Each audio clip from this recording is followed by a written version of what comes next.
हमने अपनी जिंदगी को खुद बनाने मदद की जरूरत नहीं है। मुझे ही देख, जब आंखों पे बदगुमानी की पट्टी हो चल सकता हूँ, दौड़ सकता हूँ, मैं उठा भी सकता हूँ।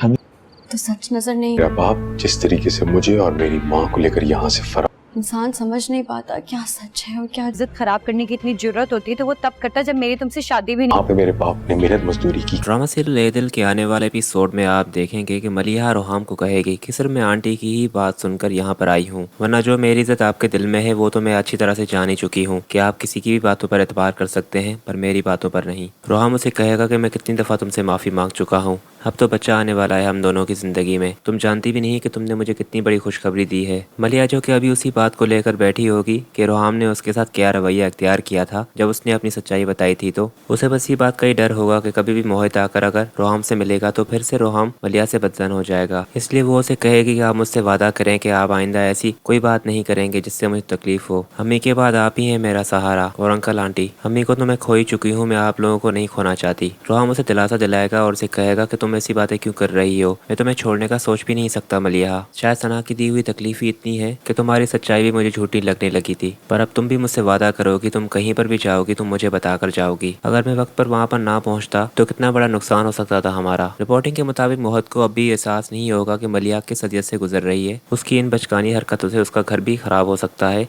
पर फिर भी वो आएगा और मलिहा से मिलेगा। मलिहा जिसे ख्याल में भी नहीं होगा कि मोहित वहाँ पर आ सकता है, वो जब मोहित को वहाँ पर देखेगी तो हैरानी हो जाएगी कि ये यहाँ पर क्या कर रहा है, और अगर फिर से इसने रोहाम से कुछ कह दिया तो रोहाम और उसका रिश्ता जो है वो फिर से न खराब हो जाए। पर इससे पहले कि वो मलिहा को कुछ कहे, रोहाम ही उसे देख लेगा और उसे आकर कहेगा कि तुम्हारी इतनी जुर्रत, तुम यहाँ तक आ गए हो। जिस पर वो उसे कहेगा कि मैं सिर्फ मलिहा से मिलने आया हूँ यहाँ पर, ये मोहब्बत करती है मुझसे, और रोहाम के सामने मलिहा को कहेगा कि तुम बताती क्यों नहीं इसे कि तुम्हारी ये शादी जबरदस्ती हुई है, तुम तो मुझसे शादी करना चाहती थी। कि रोहाम तो यहाँ पर मलिहा के सपोर्ट करते हुए मोहित को वहाँ से भेज देगा, ये कहकर कि ये अब मेरे बच्चे की माँ बनने वाली है और इसका तुम्हारे साथ कोई ताल्लुक नहीं है। मोहित के जाने के बाद मलिहा जब बहुत ही रो रही होगी तो रोहाम उसे कहेगा कि तुम क्यों इतना स्ट्रेस ले रही हो, तुम जानती भी हो कि तुम्हारी ये हालत बच्चे पर कितना असर कर सकती है। मलिहा उसे कहेगी कि मैं अपना पास पीछे छोड़कर आई हूँ, पर फिर भी ये बार बार क्यों मेरे सामने आ जाता है, मैं नहीं चाहती कि मेरा पास मेरे हाल पर हावी हो। रोहाम उसे कहेगा कि तुम्हें फिक्र करने की कोई ज़रूरत नहीं है, अब ऐसा कुछ भी नहीं होगा। रही बात मोहित की तो उसे मैं खुद देख लूंगा, और अब तो वो यहाँ पर नहीं आएगा। कि रोहाम के काफ़ी दिलासे देने पर मलिहा तो ठीक हो जाएगी, पर मोहित ने तो ठान लिए कि वो मलिहा का घर खराब करके ही छोड़ेगा। उसके बाद लास्ट सीन में आप देखेंगे सना को जैसे ही मालूम लगेगा कि उसके बाप को हार्ट अटैक हुआ है तो वो जाएगी उससे मिलने, तो सना का बाप तो उसे देख कर इमोशनल हो जाएगा और उसे कहेगा कि मैंने तुम्हारे साथ बहुत ज्यादती की है, और फिर उससे माफ़ी मांगेगा। जिस पर सना उसे कहेगी कि ये क्या कह रहे हैं आप, माँ बाप तो कभी भी अपने बच्चों का बुरा नहीं चाहते, आपने मेरा अच्छा ही चाहा होगा, बस ये सब कुछ जो हो रहा है ये तो बस किस्मत की ही बात है। पर सना का बाप जो कि ये बिल्कुल जानता है कि सना की ज़िंदगी ख़राब करने में उसी का ही हाथ है, वो उसे कहेगा कि मैंने तो तुम्हारी ज़िंदगी बर्बाद कर दी, इतना सब कुछ हो रहा था तुम्हारे साथ और तुम खामोश रही, और जब तुमने बोला तो हमने तुम्हारी बात पर एतबार नहीं किया, हो सके तो मुझे माफ़ कर देना बेटा, पर अब तुम मजीद उस घर में नहीं रहोगी। तो सीन्स के मुताबिक सना की मुलाकात के बाद सना का जो बाप होगा उसकी डेथ हो जाएगी।